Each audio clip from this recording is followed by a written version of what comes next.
It's time now for our studio interview with Jodie. Kia ora.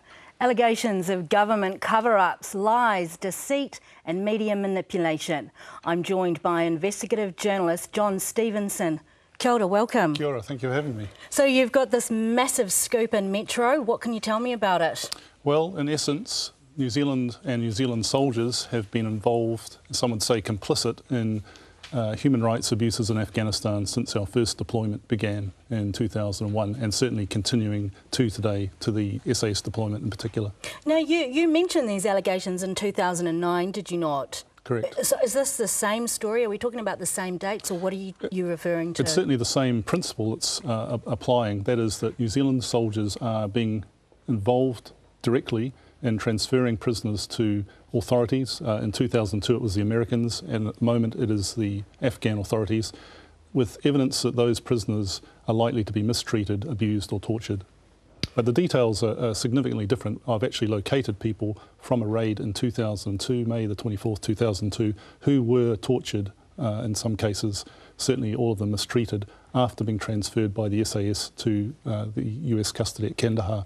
And I've also got details of New Zealanders being directly involved in arresting people and transferring them to the Afghan authorities at the moment, to authorities that are well known for torturing prisoners, and that is something that has been denied. That is, the transfer of those prisoners has been denied by New Zealand military authorities. So, John, just so we're clear, are you accusing the SAS of torture? No, we've got to be very clear here. There's no evidence that I'm aware of, none whatsoever, that would suggest New Zealand soldiers in either the PRT or the SAS have in any way physically mistreated prisoners.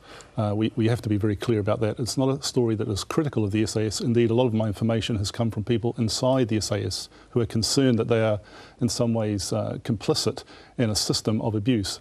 It's not that they are doing it themselves, but the people that they are arresting are being transferred to people who will be, or very likely will be, mistreating those prisoners. And that is something that is also a breach of international law. You have certain accusations about Jerry Matiparai. What are they?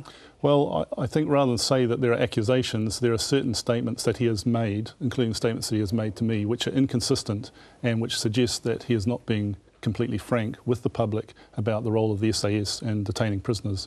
He initially said that we were, quote, assisting the Afghan unit that we are working with in taking the prisoners, and he then went back from that and said we're not assisting, we're actually just in the vicinity. My sources in Afghanistan and in other places are very, very clear that we are directly involved in arresting prisoners and transferring those prisoners to Afghans who are likely to torture those prisoners. Jerry Matiparai is the Governor-General now. Have you put these allegations to him? Well, he's the Governor-General designate, and I have consistently sought to speak with Jerry Matiparai and with other senior New Zealand Defence Force figures, as well as with Prime Minister John Key, Defence Minister Wayne Mapp and Murray McCully, the Foreign Minister. They have consistently refused to speak about this. Why do you think that is?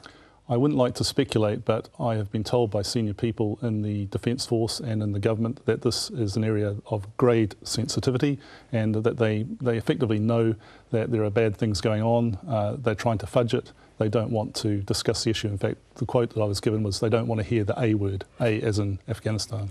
When you talk about media manipulation, give me an example of how you feel that the government has tried to put a certain spin on what's exactly happening in Afghanistan. Sure. Well, of course, it's not just the government, but the Defence Force leadership itself. I can give you many examples, but a classic example can be found by reading the SAS official history, which has a chapter on Afghanistan. Any reference to prisoners has been excised from that chapter. It actually it discusses some events in which prisoners were taken, but it ends before the prisoners are taken. It says things like certain suspicious individuals were located and interviewed, and then the story ends. Well, those people who were located and interviewed were transferred to US custody, taken to Kandahar Detention Centre, and subject to severe mistreatment and in some cases torture.